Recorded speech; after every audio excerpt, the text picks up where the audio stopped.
Well, welcome everyone to our 12th episode. My goodness, 12th episode of ZeeMee's So Hot Right Now, the show that's focused on bringing you the hottest topics, asking the burning questions, and fanning the flames for teams, tools, and individuals in the higher ed space that are on fire right now.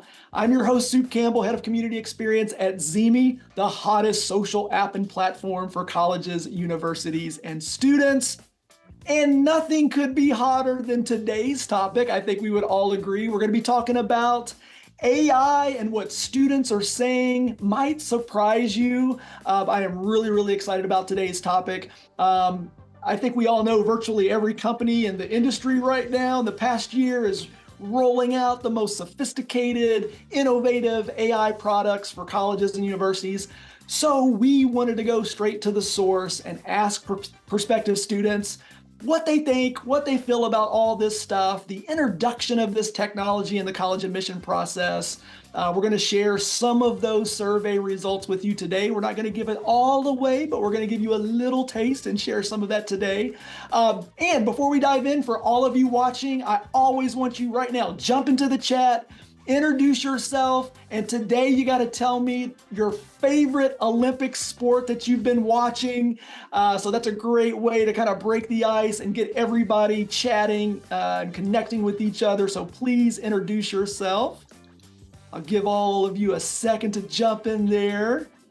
And just so you know, if those of you are tuning in today, if it's the first time you've ever joined one of our shows, we're going to work as hard as we can today. And with the three of us on this call, it'll be a challenge, but we're going to work as hard as we can to try to have time at the end for a little bit of Q&A. So definitely you're going to want to stick around and be able to ask some questions to Bart and Jeremy before we wrap up today. And with that, it is time to turn up the heat and meet today's rock star panelists. Today I'm pumped. I am so excited. I've got two amazing higher ed pros with me today. Most of you tuning in probably know these two individuals. If you don't, you should know them. You will know them after today. They're not just industry colleagues and leaders in our space, but they actually are dear friends of mine. I've grown to trust and respect over the years when it comes to all things higher ed enrollment and marketing. First up, we've got my friend Jeremy Tiers, Vice President of Admissions Services at Tutor Collegiate Strategies, and the one and only Bart Kaler, President and Founder of Kaler Solutions. And before we get started, Jeremy, we can start with you. I want each of you just briefly introduce yourself and tell us just one interesting fun fact about the companies that you represent. It's good to see everybody today. We appreciate you spending some time with us. I have worked at Tutor Collegiate Strategies for a little over 10 years. And ultimately what we do as a company is we partner with colleges and universities and do staff training around recruiting, yield, all kinds of things related to student recruitment. And then we also work with schools on their communication flow through audits and actual messaging work. I was trying to think of fun facts, Soup, about TCS, and I came up with two real quick. First of all, people always ask where the name comes from. So our founder and president's last name is actually Tudor, right? It's not an educational thing. His name is Dan Tudor, so hence Tutor Collegiate Strategies. And then the other real quick fun fact is we actually have a completely separate part of the company that does the same work we do with enrollment management and enrollment marketing teams, but with college coaches and athletic departments. Awesome. And I'm Bart Kaler. I'm the president of Kaler Solutions, also the co-host of the Higher Ed Marketer podcast, and just doing a lot these days, both in enrollment marketing work. I'm also the author of the Chasing Mission Fit book and study guide. And so I guess an interesting fact for us, Kaler Solutions, is going into our 14th year. And over the last 10 years, I've written a blog post every week. And so we have nearly 500 or 600 blog posts now. And my team has created a custom GPT that they call Ask Bart. And they have uploaded my book. They have uploaded all of my blogs. They've uploaded all of my nearly 200 podcasts. And that is the knowledge base of their questions that they can ask if I'm out of the office. And so that is one of the ways that we are practically using AI at Kaler Solutions. Oh my gosh, I absolutely love it. And that doesn't surprise me at all with you, Bart. I would have been disappointed if you all didn't have something like that. I think that's super cool.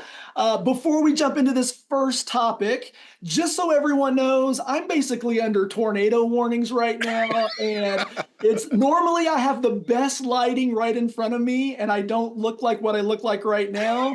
And I'm relying on some artificial lights. I'm probably going to lose my green screen. It's gotten completely dark in front of me. If I go offline, the show will continue. Claudia, my teammate, is on today. Jeremy and Bart, they know what we're going to be talking about. So if for some reason I drop off, I apologize. I will get back on as quickly as possible. But before we jump into our first topic theme today, and what that's going to be is talking a little bit about this idea of what's best and for who is kind of what we're thinking. But I want to share my screen if I can do this and not mess this up.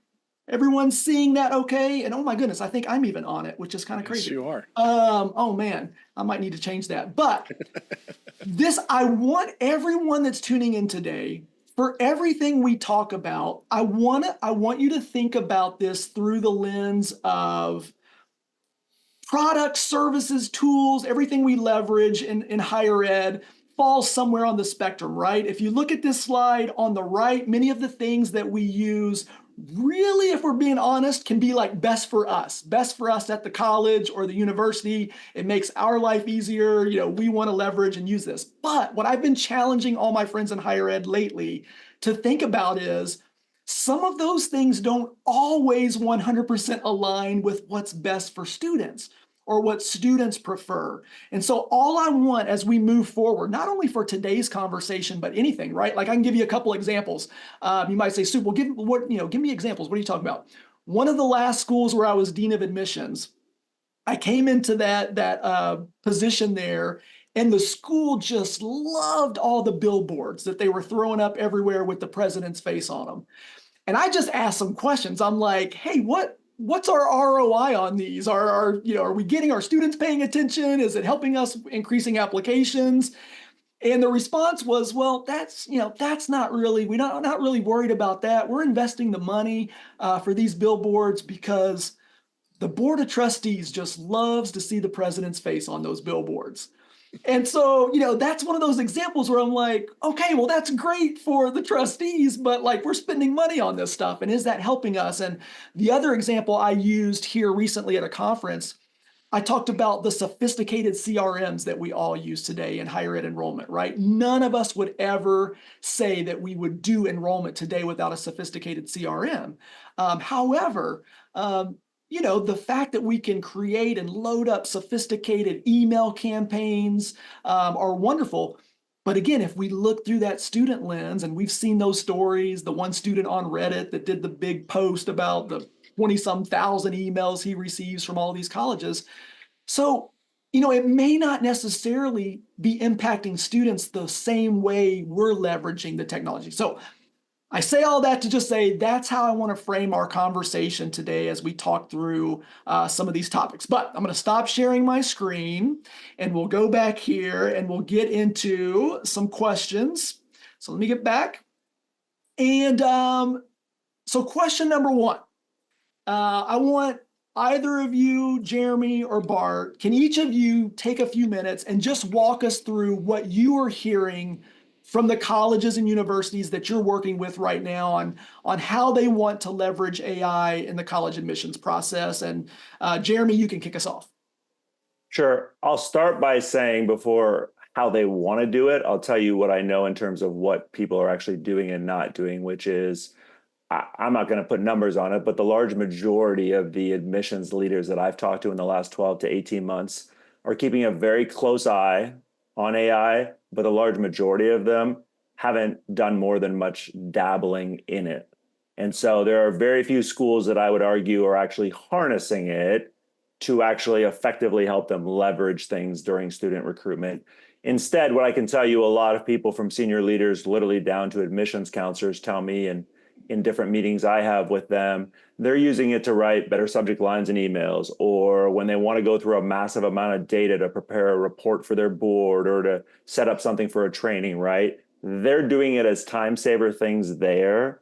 Lots of people are educating themselves, but full disclosure, like most things in higher ed, I think the three of us and everybody out there knows this is probably going to be something that I think for the majority of people will be slow to adopt.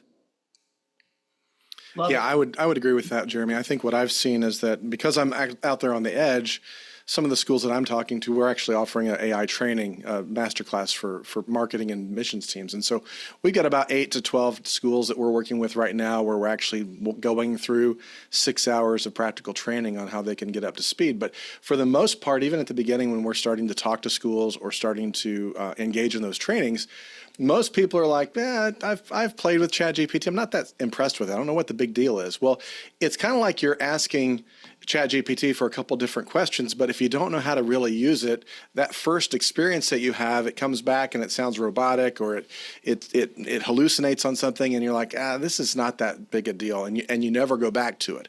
And I would say if that's been your experience, I would encourage you to kind of rethink the way you're approaching generative AI, because I think a lot of people have dismissed it as just a fad or dismissed it as something that, I'm not a computer science person. I don't know that. But the reality is that if you understand it and you understand how to use it, you can really get a lot of really good things out of it. And it's not gonna take your job, but it's gonna remove the chores that you have in your job and make your job more enjoyable. So we're seeing a lot of schools that once they start to understand it, they have a lot of amazing use cases that they're coming back to us. Everything from translating materials into Spanish and into other languages, being able to take the president's video and translate it into Russian. There's a lot of things that we're doing with several schools that once we go through that training, it's like, wow, now that opens up everything, and they start to see the things that they can do. And so I think that right now, without the knowledge, everybody's kind of just stuck, because it's kind of like we're waiting for the next thing to happen. I would encourage you to kind of go deeper with that and understand the differences that you can do.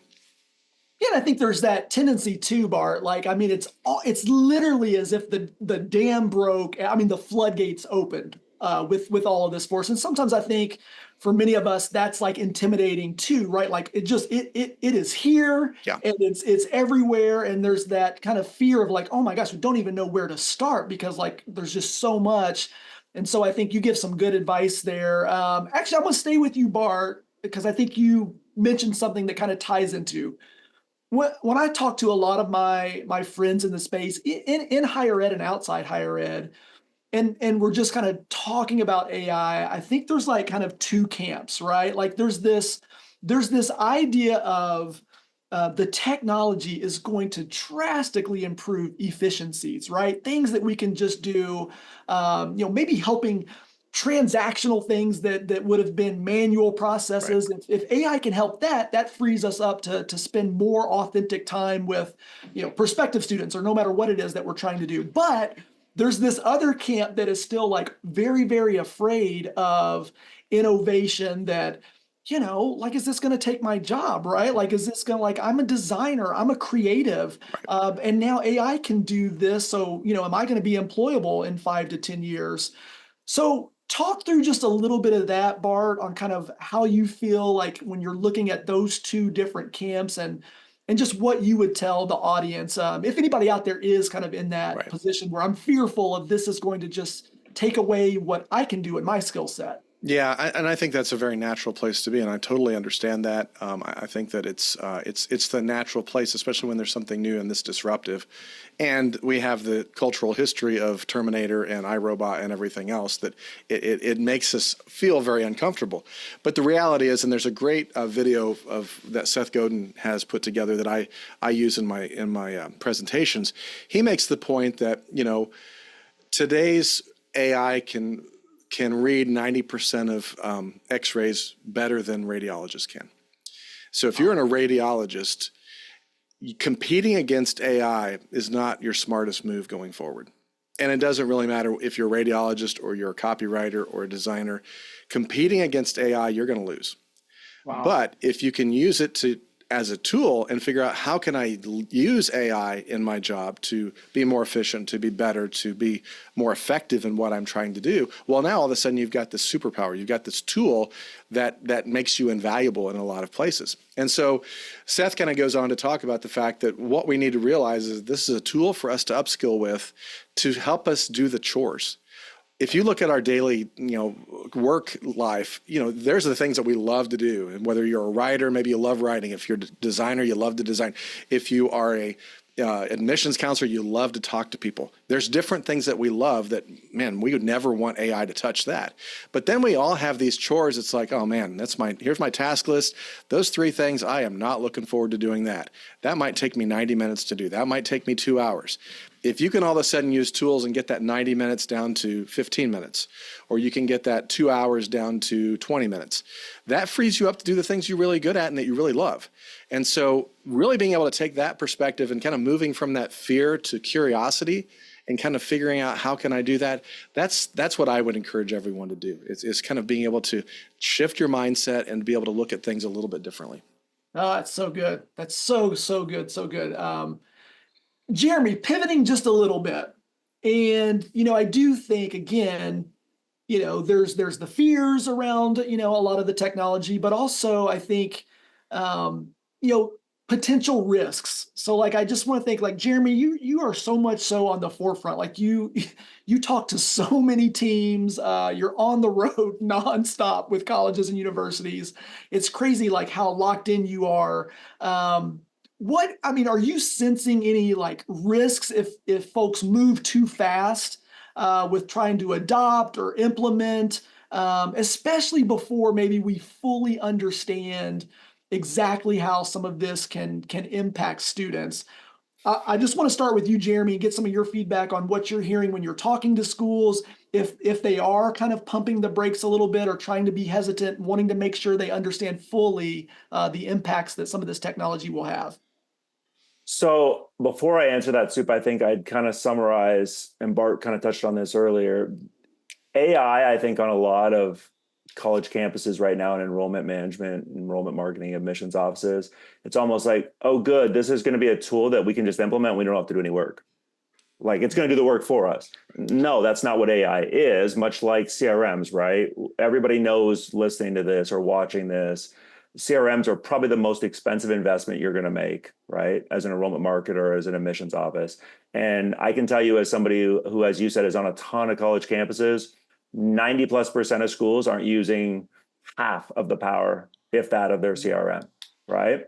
And that's not a negative. Please don't take that anybody personally. What I'm saying is, to Bart's point on education, you're going to have to educate yourself on what AI can and can't do before you start making judgment calls. So rushing out to me and like saying, oh, well, we have to have that, that's the latest shiny tool, is going to be the total wrong way to approach this. Because what's going to happen is now that's one more thing you're putting on your team's plate, for example, that you're expecting them to somehow come up to speed on. And AI is not something I would argue you're going to learn in 5, 10, 15 minutes, 60 minutes, right? Bart, you and I have been talking about this for probably a year and a half now. And I consider you literally one of the foremost speakers on it. And even the other day, Bart was like, yeah, there's so much I still fully don't understand about all this, Jeremy. I may know a lot, but trust me, there's a lot I don't. And so all that to say, do I think we're going to fall behind if this is somebody watching or listening, if we don't adopt AI in the next 6 to 12 months? Not necessarily, but here's the but that goes along with that. Soup, you referenced time management. One of the it's probably number one or number 1B at worst things that I'm asked to talk about probably over the last 2 to 3 years, more than anything else, is, Jeremy, can you help me plan my day? Jeremy, can you help me prioritize my to-do list? Jeremy, can you help me understand what I do when I'm in a rut and like feeling like I'm starting to approach burnout? All of which obviously ties into all the daily activities we all do. And so to Bart's point earlier, if you could have 90 minutes of stuff reduced to 15 or 20 minutes, that's 100% something we all should look at and become educated about so we can understand. So I don't think short-term, Soup, if you don't do it, it's just like social media. We've been talking about social media for how many years, right? Oh, social media, yeah, it's not going to be a big deal. No, it's a big deal, and it continues to get bigger.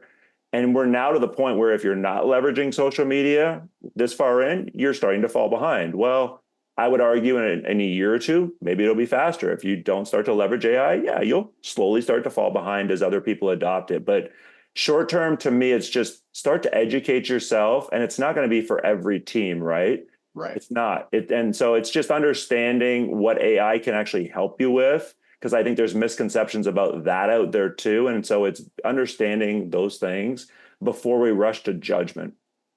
Yeah, and I think find the person a part of your organization, your school, like someone there is passionate about this stuff. We've got that guy here at ZeeMee, Gilbert. Like he is probably, I'd put him up against any developer in the country when it comes to AI stuff. He can cook up some really, really cool stuff.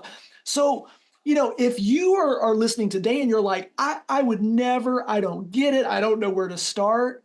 I can guarantee you someone at your college, someone at that university really has been researching this stuff, really has been all in on it. So maybe find that person and use that person as a resource to help pull you along as well. So you don't feel like that you're always kind of behind the 8 ball, so to speak, trying to catch up. Jeremy, you mentioned something a second ago, shiny new objects. And so I want to transition into this next topic because we got to spend a little bit of time on this. And I do want to talk about kind of the emerging AI products and services. I mean, it has exploded this past year. So I just want to spend the next few minutes and kind of talk through, explore a little bit what's out there. I want to say some of my favorite people in this higher ed industry work for companies in our space that are just leading the AI charge and creating really cool, exciting innovations, right? When I step back and I take that high level, like look at the industry right now, there are companies in this space, like I truly believe, like are the leaders, and they're doing this in a very intentional, ethical approach in how they're rolling out AI and the solutions that they're rolling out for colleges and universities. One of my favorites is Element 451. I love, and the reason why I have such respect for a company like that is they were an incredible company with their amazing CRM before AI stuff. So they were already this amazing, innovative company. So, it's natural. I would expect them to be a leader in this space, and there's other companies out there that kind of fall into that category. I also know there are companies in the space and they will use this AI as an opportunity for a money grab. If we're just being honest, people may not want to say it. I've worked on both sides. I come from the college side. I've been on this side of it now for 6 years. I can just speak the truth.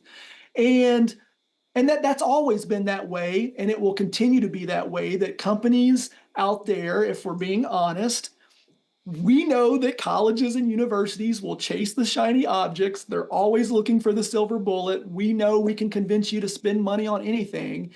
And so I do want to help our audience. If they're out there and they're like, look, we do want to look into these services. We do want to look into new products.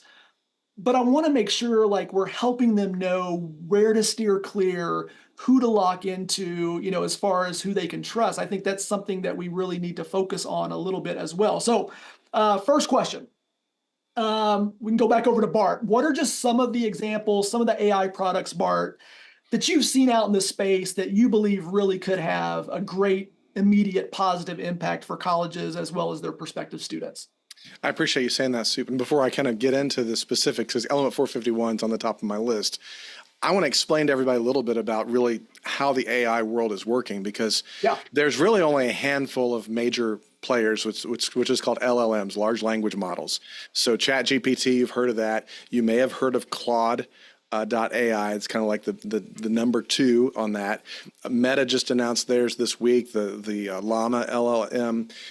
There's also Gemini with Google. And so if you start to look at it, it's the major tech players. So, the big shareholder in ChatGPT is Microsoft. And if you didn't know, Copilot that's living in all of your Microsoft products is ChatGPT 3.5. So it's really just the same tool. Big player behind Claude.ai is Amazon. They're one of the majority shareholders in Anthropic. Google's obviously the majority behind Gemini. And then when you look at Meta, the big 4 are there already in the space. Apple is still kind of figuring it out. They're going to be focused on the handheld with their Apple Intelligence. I say all that because one of the dangers that I see when all these new tools are coming out, there's only so many large language models. There's a few other, a couple European ones and a couple small open source ones. if somebody comes out with this new fancy shiny object that you've never heard of before, good chance that they're just kind of putting a skin on one of these other ones. And so that's one of the first things that I kind of stop everybody. I mean, certainly there are skins that work because, you know, they're putting it, or they're embedding it with other tools, or they're doing other things with it. And so there's going to be really good products out there. I like Element 451 a lot. I think I love the fact that I can log in to my clients' accounts and I can ask it questions of my data. I can say, you know, hey, how many deposits are we behind this week from last year? How many acceptance are we looking at by November 2nd? I can start talking with it rather than having to go to my captain and say, I need you to run these 18 reports, only to realize next week when I get them that, oh, I really want to know more about this. It kind of gives you a little bit more ability to move fast, as well as being able to say, hey, that COM doesn't seem to be working. Let's pull that in. Let's, you know, with AI, let's generate a draft for a new COM 10 minutes, I've got it already in my workflow. It's already ready, and I can go in and edit it. So I like the ability to kind of be nimble with things like that. And for my smaller clients, that's really something valuable that we really like a lot. Another tool that I really like is Udella. It is basically a chat bot that sits on your website, and it can be trained on different things. So I can upload different things. Element has a chat bot similar to that, but there's people out there that are kind of focusing on that. Another one, K-Launch, is an Indianapolis firm that I've been working with that does a lot of conversational AI. So the same AI bot can be talking to you on the website, and then when you move over to text, you continue the conversation with a text. It can recognize you on WhatsApp, and it keeps the conversation going. And so that ease of use for your prospective students, making it all one seamless interaction that's all going into your database and your CRM, those are really strong tools that I think are going to be good. The latest one that I really like, it's Vanderbilt's kind of on the edge of all the stuff with generative AI, and they have just launched what's called Amplify AI. They've basically taken ChatGPT, Claude, and several other things and kind of put it into a box that they can install on the campus, your campus, and it's open source, so it's free. I mean, you have to pay for the tokens and things, but that allows all of your faculty, your staff, your students to use these things without the fear of, hey, don't ever upload your, you know, student data with all of the social security numbers into the cloud with ChatGPT, because it's going to know all that. And so the Amplify starts to protect the campus with allowing everybody to have these tools access without having to, understand all the back end stuff. So there are some good tools out there. There are going to be a lot more coming on. You're going to have most of your favorite tools now. I mean, it's only going to be a few months before Slate really starts to amp up their AI use. I mean, they've already got a few things in there now, but you're going to see a lot more of the tools that you're already using being kind of amplified with generative AI, just like you're seeing Canva and Zapier and other things that you go to are getting more AI tools as well. So it's going to be out there, and I think that's part of the reason of having a literacy in artificial intelligence, generative artificial intelligence, is important for decision makers, because you have to be able to understand enough to be able to say, that makes a lot of sense, or right, I need to pass on that one, because you're going to have a lot of salespeople calling you to say, hey, look at this shiny object. This is going to change the way it's, you're going to have students coming out of, no, you're still going to do the work. It's just a matter of, is it worth it, and is it going to move the needle that much? Oh, that's good stuff. That's good stuff, Bart. Okay, let's pause for a second. Claudia, if you can, I want to queue up a poll question here for the audience. Let's re-engage here a little bit. Let's see. Yes. So, yeah, just curious here. How often do you typically use AI tools? Yes, Claudia, I don't know if there's a way even we can kind of, before we end this one, if we can come back to it. So, okay, so yeah, so we're going to come back to this one in just a second, because I'm going to show you what students have said to this same poll question.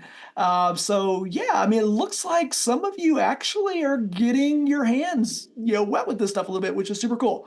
And then Claudia, if you can, I should have did this one a little bit earlier, but I don't think we did it yet. That first poll question, if we could do that one, I'm curious on everyone's response to this one. Is your enrollment or marketing team planning to leverage AI technology for prospective students in this upcoming recruitment cycle?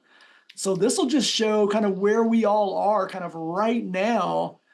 And wow, look at this. I mean, we're kind of almost like teetering on, well, a little bit more now, which is great. I mean, this has come at us really fast. And the fact that, over half are already planning in this upcoming year to have something in place to be leveraging some forms of AI is super, super interesting.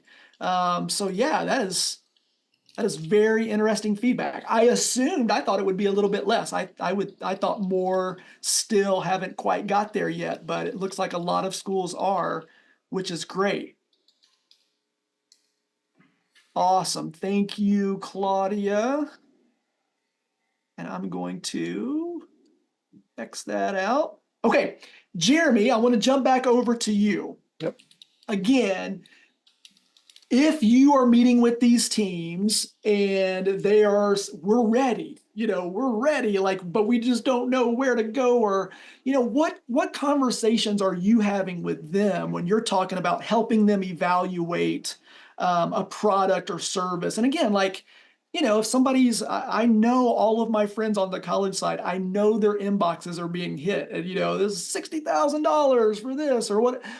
When you're talking to teams, how are you helping them in that evaluation process of what they should consider adopting or using? So, full disclosure, when I meet with a lot of teams and I meet one-on-one with everybody, I would say AI probably comes up 10, maybe 15% of the conversations. And that might even be high soup. So I'm not going to tell you again that conversations aren't happening internally, but when what I would consider forward-leading thinkers or just thinkers who want to continue to educate themselves ask me about it, at the end of the day, I'm just like, you have to intentionally build time. I mean, we're going to sound like a broken record today. I understand that, but you have to intentionally schedule time each week in your schedule to just start learning things. Right. I came back, Bart, you both have referenced Element 451. Bart and I were both at that conference speaking last month, and it was an amazing event that Artis and his team put on. And somebody besides Bart that I think is really, really out in front in this industry is Brian Piper from the University of Rochester. Brian is extremely knowledgeable about AI too, works a little bit more on the comm side with Rochester, but he and I were talking and he motivated me to go even deeper on it. And so it's just allotting a certain amount of a time. I do it each week. I wasn't initially doing it each week, full disclosure, probably a year ago, but about 6 months ago. Ironically, I think it was soon after Bart and I recorded a podcast together, but no joke. But I now spend between 30 minutes and an hour. It absolutely could be more, but each week. And I think that's what leaders have to do. And I think that's, you can, if you're trying to develop a meal plan, Bart, I know you and I have talked about this one before, like, where do I start, right? You're a parent, you got multiple kids. You can do that in things like Chat GPT, and it can help you just understand how to use the product. And to Bart's point, how important the prompts are, because the prompts, again, depending on what you ask and the information you put in or it accesses, can give you some really detailed and helpful information. Yeah, I think that's a great place, Jeremy. I think just being able to play with it, the meal prep is a great idea. I mean, if you have ChatGPT on your phone, you can take a picture of your refrigerator and your pantry and say, what can I make with dinner with what I've got on hand? And it will tell you, here's the 3 meals you can make. And then you can say, give me a recipe for that meal for 3 people, and it will generate the recipe.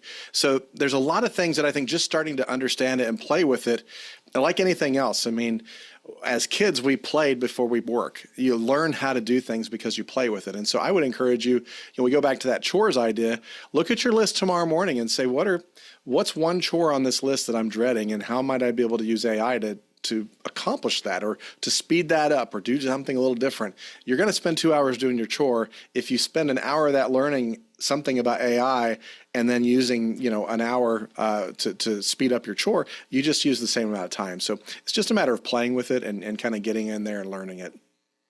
I love that. I'm going to go, Jeremy, I'm going to share this again. So I'm going to go back to the poll results on one of these. Let's see if I can. I don't know. Okay, I think everybody hopefully is seeing that.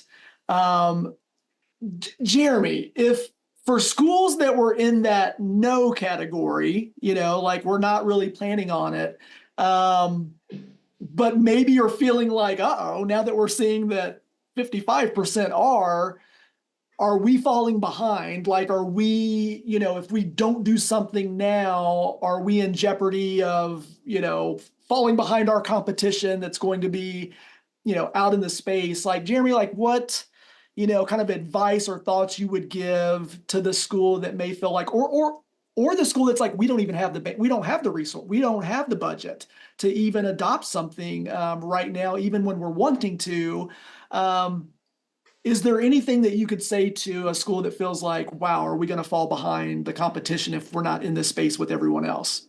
I mean, do I think that schools have to go out there and somehow incorporate, chatbots and AI into their comm flow right now? No. I mean, there are schools doing that 100%. Yeah, there are a handful of schools that I could rattle off right now who I know, right, are doing that mainly because it's either part of their CRM or they just, they were some of those early adopters. The biggest thing I can encourage any leader listening to this do, or just anybody who wants to continue to grow professionally, is, again, spend time each week figuring out those mundane things like Bark said, and figuring out how you can make those easier to cross off your to-do list. I don't think you need to worry, any of you listening, that all of a sudden this is going to somehow make up for all these conversations that we talk about and how important they are developing relationships.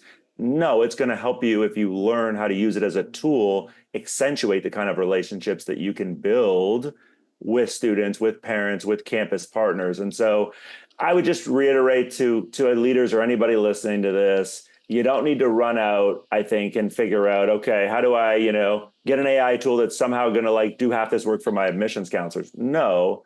But what I will tell you is, if you don't start to understand what AI can do from an efficiency standpoint, you are going to have more admissions team members or marketing team members who just get that much closer to burnout, because we understand everybody's wearing so many different hats.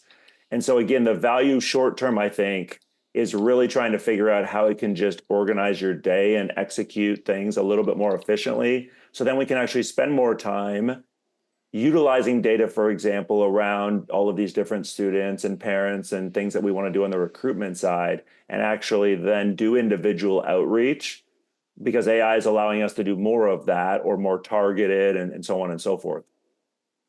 Love it. Okay. Let's get to what I know all of you have been sitting there patiently waiting on. You're like, wait, we heard there was this survey. You've asked these prospective students, exactly what they think and feel about all of this stuff. So I'm gonna share my screen here in just a second.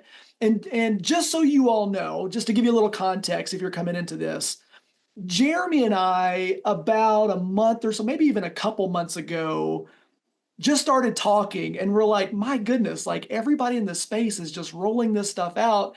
And we just said, did anybody ever stop and ask students what they think about all of this, or what they expect to see in this process that they go through, when they transition from high school to college?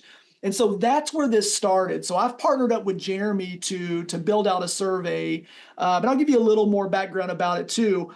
But also, while I'm sharing and pulling this up, Bart, to transition us in, I do want you to share. You had mentioned, Bart, some information on why students might be slow to adopt that I thought was really interesting when you shared that with me the other day. And there's a link to another study. So Bart, talk to that, speak to that, and then I'll get things queued up to share my screen, and we'll share just a few of the results from the survey that Jeremy and I have worked on. Sure. So a lot of the challenges, I've been reading a lot of research about the different generations and how they're adopting generative AI.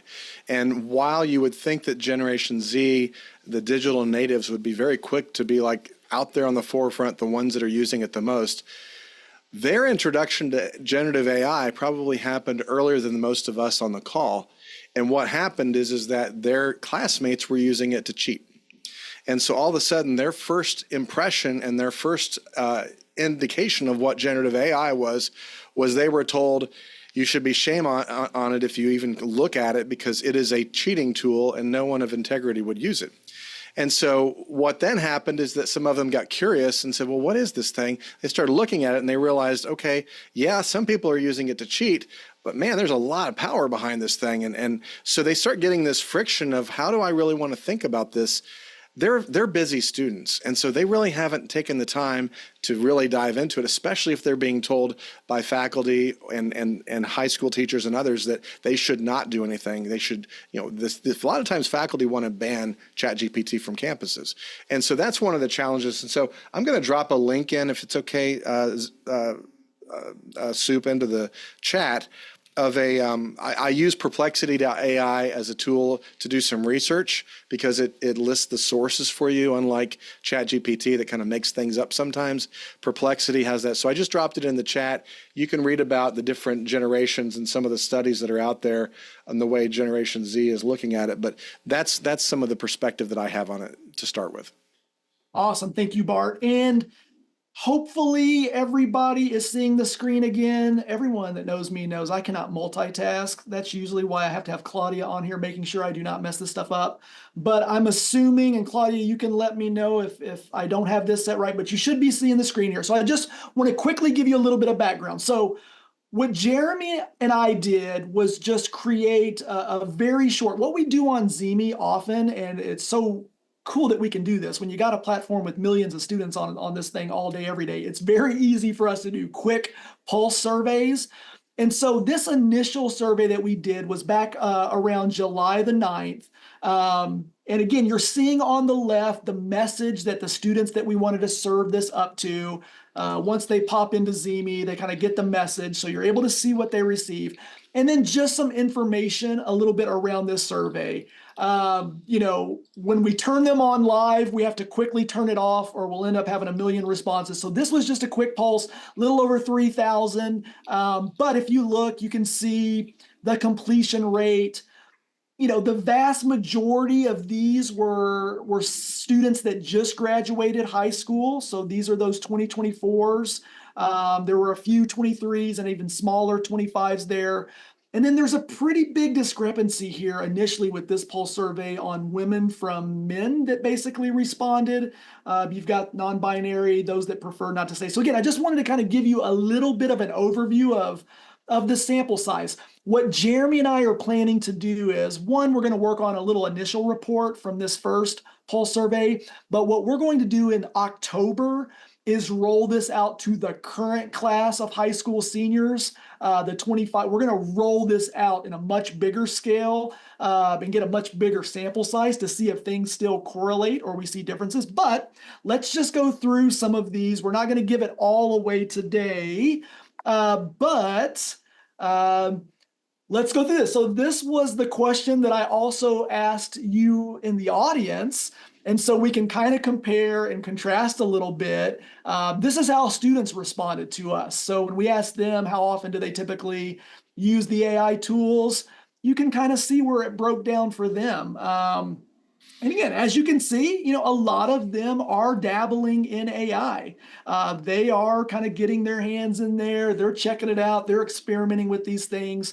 So just know that your prospective students are using these things and are leveraging this technology, and they're exploring and they are interested in it. So just want to share that. Now, let's get into some of the more, and I know Jeremy's going to have thoughts on this and speak to some of these. Bart will too. And I just want to tell you, when Jeremy and I put this together, and Jeremy took the lead on a lot of the really great questions, and they're framed around what he's seeing in the space and what he's hearing from colleges and universities on the tools and the services. A lot of this was really surprising to us. So when you see this, if you're shocked by it, that we had the same reaction to these things too. So let's see. This one is really interesting, right? If you were researching a college or university and had questions, which would you rather do? And so right now, just if there were these two options that they were given, would you rather communicate with a real person from the school, or would you rather communicate with the school's AI chatbot? That's pretty substantial. And again, they were only given the two options, right? So we understand that. We're kind of, a lot of these we just wanted to get an either or to kind of see just where their minds are at right now.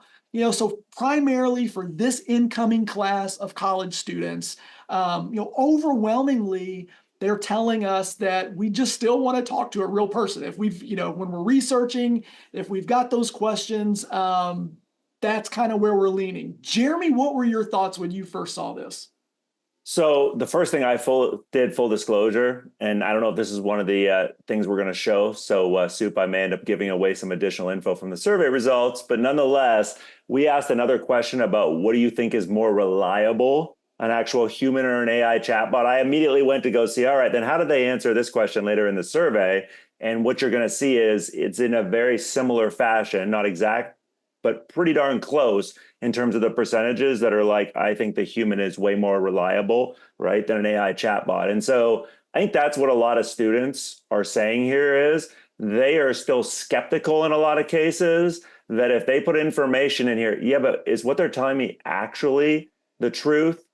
Is that, and they assume, and in a lot of cases, I would argue, you would hope that the people they're speaking with from the school have the correct information. But listen, I've been to enough websites that still have information around COVID policies on them. Well, I'm not going to tell you we're, knock on wood, fully out of the woods, but I think, if you listen to the experts, we've been in a good place for a while. And so that's my first assumption, Soup, is I just think there's a lot of skepticism around, okay, if it can help get me an answer faster, great. But I still worry, is that the exact right answer? I think I'd much rather talk to somebody who can tell me. I love it. All right, let's take a look at a few more. And Bart, you can jump in on any of these as well. Let's take a look at this next one. Let's see. If you had to schedule a call with a college or university, which would you prefer? Now, again, this really surprised me because first off, I don't think these kids want to talk to any of us, regardless of what means the communication is when it comes to phone calling.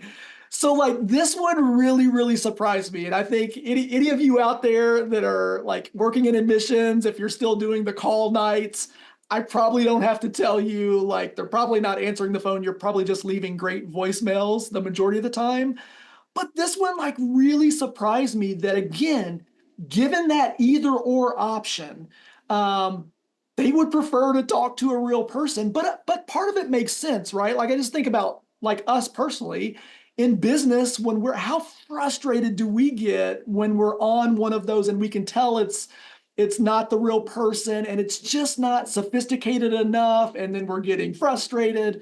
So it kind of makes sense. But Bart, I'll just start with you. Like, what's your initial impression when you see the results on that one? So my initial perception is that it's, I understand that. I mean, we all crave human touch and we want that. The thing I will say is what's going to happen in the next 18 months is that they're not going to know whether it's an AI or a real person.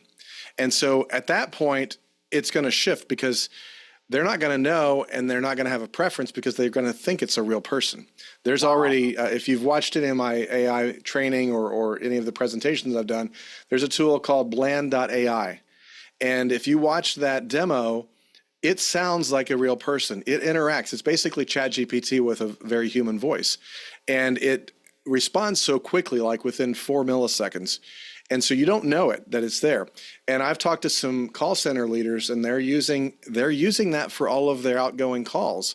And so not within the higher ed space that I'm aware of, but I think what's going to happen is you're not going to know the difference between somebody that's texting with you or chatting with you versus someone who's not, who's an AI agent. Now, that's going to be challenging. We're already seeing deep fake stuff coming out. I mean, this week, I think we've seen some deep fake that Elon Musk, retweeted about Kamala Harris. And there's also, Al Michaels, they just announced that last night. He's doing a summary of the Olympics with an AI voice. So they've trained the AI agent to sound like Al Michaels, and you can't tell it's not him.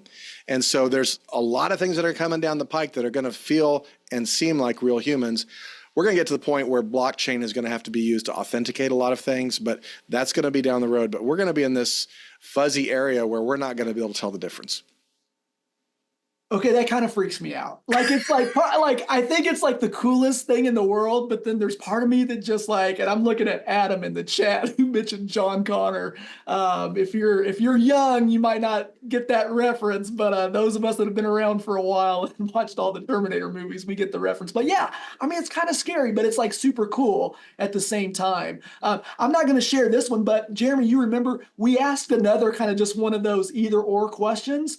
And it's sort of like, it was like, does this stuff scare you or kind of like freak you out, or are you super excited about it? And it was like 50-50, right? It was like, yeah, I'm thinking it's almost probably a lot of people would say I'm both. Like, this fascinates me, I'm excited, but I'm also like, it also freaks me out. So very interesting. All right, let's look at a few more.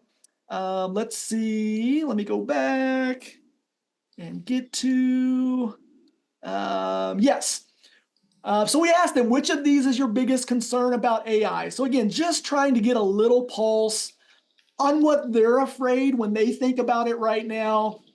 Obviously, the one that was the highest category is they were concerned AI tools are going to be inaccurate or biased in the information they provide. I think Bart mentioned that already a little bit, right? Like some of this early things, there's the hallucinations that can happen, but we know that's getting better and better every day, but students are still a little worried about that. Concerned with privacy and sharing my information, right? We've already mentioned that a little bit today as well. We're gonna have to make sure as this stuff advances that just people out there understand that privacy and their data and information can be kept safe. I'm concerned AI is considered cheating or stealing the work of others. Okay, now how many of us, when ChatGPT first came on the scene, were just like, oh, these students, every one of them, they're going to use it to just write their papers and cheat. I'm a former secondary teacher before I got into higher ed, so I would have been in that camp. I would have been fired up. But look, students are even concerned about that. Students also have that concern that they feel that it's cheating or stealing. So like, not every student's just going to try to leverage technology for bad, and so we shouldn't always just go to the worst case scenario. So okay, let me get through a couple more because I know we're getting short on time, and I will make sure Jeremy and Bart can get some closing thoughts here. But let's see if I have. Oh, this one's very interesting here. Please if you got to, get a screenshot, but I think this one's interesting. How many of the emails and text messages from colleges and universities do you believe were generated by AI? Okay, so now think about all of those emails, the savvy emails that we're sending them, the savvy text messaging, and a good group, some or most, look how many of them fall into the category, some or most believe that this stuff's already being generated by AI. So again, students are smart. They're starting to sense and get a feel that, all right, we know what these schools are probably doing. But it does speak to that we do need to try to make sure there is that human element to this. There is this authentic human, we always talk about personalized, and that being much more than using their first name and emails and things like that. So again, Jeremy, Bart, quick thoughts on when you see the results to that one. Yeah, and I'm multitasking here, which I probably shouldn't be doing, but I'm answering Alex in the chat because she goes, I wonder, if they thought like it's a good or a bad thing. And so I'll hit on that real quick for everybody in a second. But what I see with this screen right here is basically students reiterating, we think most of the comms we get from colleges and universities all look and sound the same. All right. And so they're just assuming, oh, everybody's using the same AI chatbot or something, or the same AI. That's further proof that higher ed needs to, I think there's a huge disconnect still, Soup and Bart, from personalization and what that actually means to a young person. All right. Go ahead, Bart. No, finish up your thoughts. So no, I was just going to say that. And, and then to Alex's point real quick, Alex, we actually asked a specific, and I'm unfortunately going to keep you in suspense with the answer until we do the report. But we actually asked if you found out that a college or university used AI to help them evaluate your application, basically, how would that make you feel? And so I think you'll be surprised when you see that. Go ahead, Bart. The only thing I was going to talk about is that a lot of these questions, and it's just the way that people are thinking about AI today, it's a very binary reaction. So you've noticed in some of these, the way the students are reacting, everybody thinks that, okay, a lot of people think that if you're using AI, you're cheating. You're not. I mean, do you feel like you're cheating if you use spell check on your word processor? No, it's just another tool that is now part of our toolbox. It's the evolution of spell check to Grammarly to generative AI. And so right now we're in this place where everything is very binary. It's yes or no, black or white. Yeah. I mean, it's not bad if you choose to use AI to get you 60% down the road on some of your comm flows. I don't think it needs to be 100% AI. I would never recommend that. But also, I don't want everybody to walk away thinking we can't use AI because the students don't like that. Well, we have to kind of weigh that in what the reality of everything is. So I love that Travis in the chat mentioned that, some of my recruiters texted so blandly that students thought they were bots. Similarly, like with ZeeMee, we're on behalf of all the colleges and, universities that are partnered with ZeeMee. Like there's very sophisticated text messages that go out to invite all of those students to kind of join those communities. But back in the day when I was working and managing that process, again, lots of these students, they're like, this is a scam. What is this? And they would freak out when I would use the system, and then I would respond because they would respond back like bot, fake. And then I would actually like in the system, like start texting back with them. And they're like, oh my gosh, I'm so sorry. Like, I just thought this was an automatic. I did not know. So yeah, I can 100% see how students, are sometimes skeptical on those things. Yeah. We're getting close on time. And Bart, I know you had a hard stop. So I know if you do have to jump, Bart, before you do, make sure in the chat you let people know how that they can stay connected with you, whether that's email, your LinkedIn, because I don't want to keep you, but we've got maybe a couple more here. So this one's interesting. If you found out the emails and texts you were receiving from a college or university came from an AI chatbot, how would it affect your response? So again, this one's kind of interesting and a little bit alarming, but again, this is just what they're feeling kind of right now.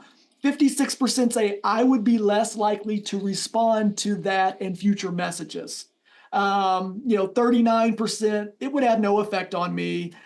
This one's, I want to know who these kids are. The 4.7%, I would be more likely to respond to that in future messages. Those are the very interesting. So Jeremy, jump in on that one. This one's interesting to me as well. Those are the introverts, Soup. That's Yes. who those are. Yep.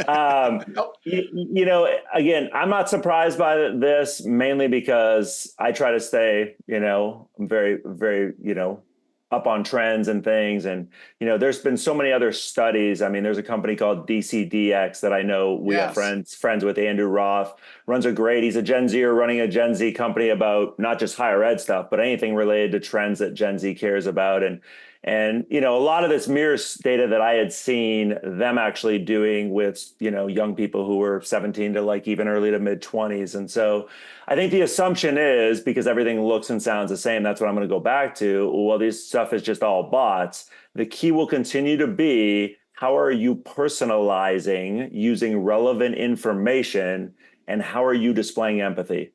Because I think, and again, Bart, this is a whole nother webinar, right? But I still wonder, how quickly is it going to be before a chatbot or something can actually infuse certain language that obviously makes it so authentic that, and so I think that human interaction is going to be interesting. And Soup, there were so many open comment box responses too that just kept coming back to this idea of, it's about human connection. And I think AI, right, is great for some things. But when it comes to things specific to like my college stuff, I'd much rather have conversations right now with an actual human who I feel like will listen to me, be able to empathize, and so on and so forth. Yep. 100%. Love that. Love that. All right. We have got to wrap it up. I can't believe we actually did this well. I thought we would I know we didn't get to Q&A, but I felt like we probably would not get to Q&A with this topic, but the chat was phenomenal. Hopefully most of you all were really trying to ask and respond to those in the chat. Jeremy, I know Bart put his information in the chat. Just so all of you know, Bart and Jeremy are both receptive to any of you all wanting to connect with them, wanting to reach out. Jeremy, for you, what's the best way for folks to connect with you if they've got questions? Yep. And I just put it, but if anybody didn't see it, my email, you're totally welcome to utilize it. Is my first name, JEREMY at DanTudor, DANTUDOR.com. And I'm also on LinkedIn basically every day. So you're welcome to message me there as well. And everyone, thank you so much. We know how busy you are. It's a lot to take an hour out of your day. I hope you enjoyed this. Like, part of this for me was I just wanted to learn from Jeremy and Bart because they are phenomenal.